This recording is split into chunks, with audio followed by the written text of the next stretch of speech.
Last major exam for me would have been my archaeology test for last semester. Before that, I haven't been in college in since 2006. So it was, for me, getting back into the routine of studying and being able to control my mind so I could put things on paper was a big challenge. The last big exam I took was for the MSAP for college, for UCC. That was the last biggest one. Big exam I'd say was the Leaving Cert 15 years ago. Yeah. So it's been a while. A leaving certificate. How'd you get on with that? I got 410 points. Honestly, my studying style has changed an awful lot. When I was in Leaving Cert, I didn't really have a study style. I was always taught, read, write down, repeat. It was like copy and paste, copy and paste. Yeah. The best way for me personally, I learned, and I do it on my own, which sometimes people kind of think I'm a bit crazy, is I stand up in a room on my own and I talk out loud as if I'm lecturing or talking to other people, teaching them. Okay. And then it sticks into my head more. Yeah. It's changed radically. I now kind of use more multimedia tools to study, like YouTube. I go on to, I look at different blog posts. I look at various other kind of news sources, but like The Guardian and stuff. I never used to look at The Guardian before, but now I do. Now it's getting more digital based. I suppose it's part of the course, but it's the way it's going anyway, because most of the information is just up there now for everybody to look at. We don't have to go to the library. I find you start kind of with digital, kind of looking digitally at, like maybe kind of looking through Wikipedia and Google, finding articles and stuff, and then maybe going to the library and finding a few books. So it's like a mixture of both. Cramming Cramming. as much as I could. Yeah. Kind of the night before. Cause Yeah. I don't know, I remember stuff more that way. I wrote out my own notes and like bullet points and stuff like that. So And had you a library in your school? no, No. we had a very small school. And would you have used a laptop or anything to help you study as well? Not really. Maybe for like art, because you'd be looking up different paintings and stuff like that. But other than that, no. Intimidating. Yeah. Very intimidating. I found it very intimidating because I didn't know the layout. Everybody in there had walls and walls upon books next to them, typing furiously like lunatics. I'm sitting there going, what do I do? A bit daunting, a bit hard to kind of find stuff, but there's a lot there and there's a lot going on there. It's kind of hard just to find an area to sit down in and just be able to work away. So I tend to look at everything online now in regards to the Google Online Library. I just tend to look at stuff there and try to get other sources if I can, but yeah, that's pretty much it. Very good, yeah. Do you find it easy to root through everything? Yeah, at the start, it took a bit of time just to know where everything is and to even kind of connect online to the library, the digital library. But once you get through it, it's fine and kind of know where everything is. I've been once, and I don't really intend on going back. No? How so? It's kind of daunting when you walk in. I wouldn't even know where to start. It's just easier to do research online. Since I've started UCC, I'm actually finding it better to look up documentation and go through books. Yeah, I find physical it, books like. Yeah, exactly. I find it a lot more relaxing. It's when I'm on the internet, I'm rushing. Okay, that's interesting. I feel like I'm under time pressure, even though I'm not under time pressure. So I'll be like, oh, this link is rubbish, this link is good, is this okay, is this okay? And then I spend more time questioning, is the actually article worth it or not worth it? And I waste time. But I've noticed if I go into the library and I ask for advice and then I go down and I get a book, I know that book is there for a reason. It's cited, it's academic. The system has failed me in the past. How so?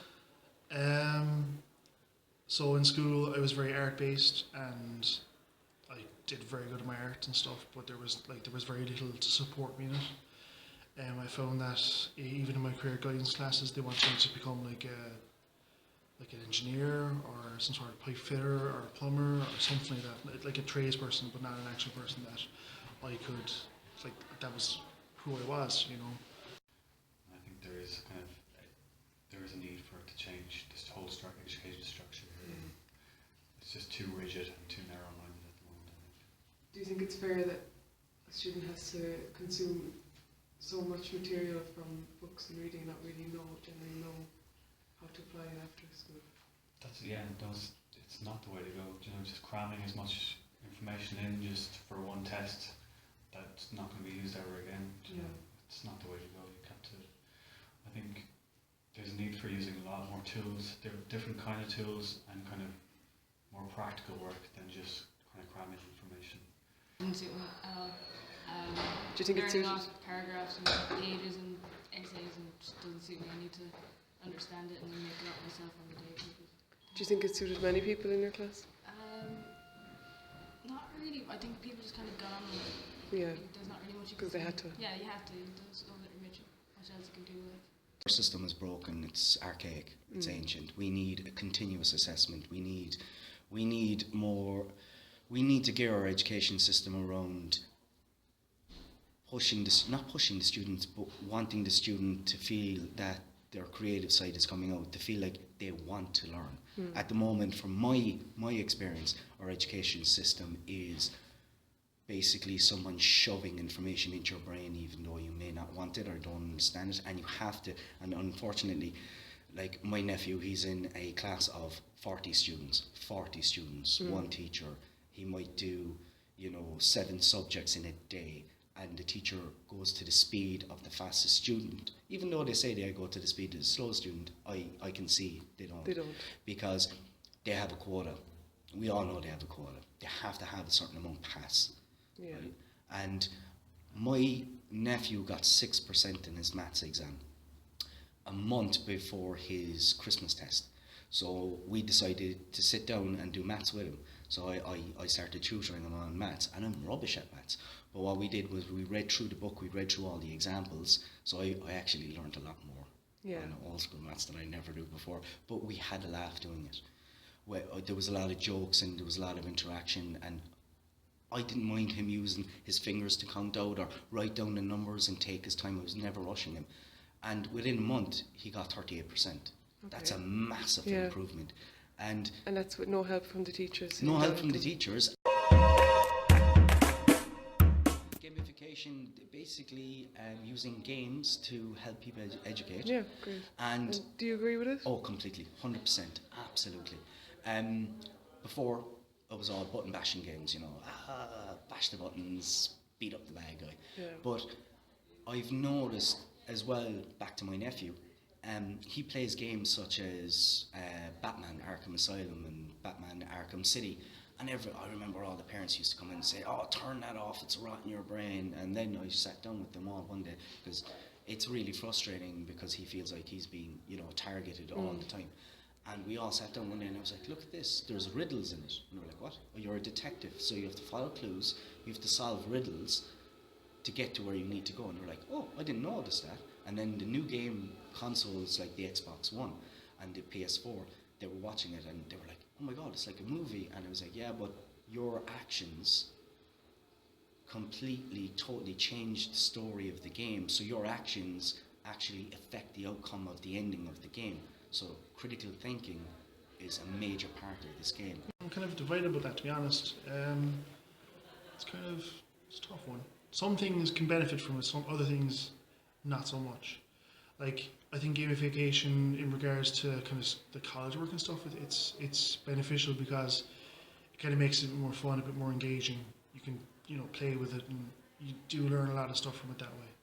But in regards to more serious things like taxes and that kind of stuff, obviously you can't do it. But it's it has its benefits, I think. Yeah. Yeah, I'm definitely for it. Yeah, I play games now all through my childhood now, and I think you can learn a lot from them. Do you think they should be introduced into schools as part of the Yeah. lesson? Yeah, definitely. There's a lot. They're making a lot more educational games. Not violent ones anymore. Just stuff about maybe solving problems, world crises, or food shortages. And there's definitely a place for it in the education system. Should be brought into primary schools? Yeah, but I wouldn't say totally take it over. I kind of put keep it as a subject or something. Yeah. I don't know, something like As that. an aid more so? Yeah, than- I wouldn't put it totally on gaming. Yeah. To be honest. And what do you think of using social media for learning, like Twitter? Well, so far in D8, it's been good. Just seeing everyone kind of do it all together, and you can can look up stuff and it's easy like that. Would you use it outside of academic reasons? Yeah, mostly just talking to friends or follow celebrities or stuff like that. Like, Would that be kind of the only social media you'd use? it's either that, Snapchat or Facebook. Yeah. Mainly because my friends are on it. Other than that, I wouldn't have it, to be honest. So Twitter would be kind of the only thing you'd use academic-wise? Yeah,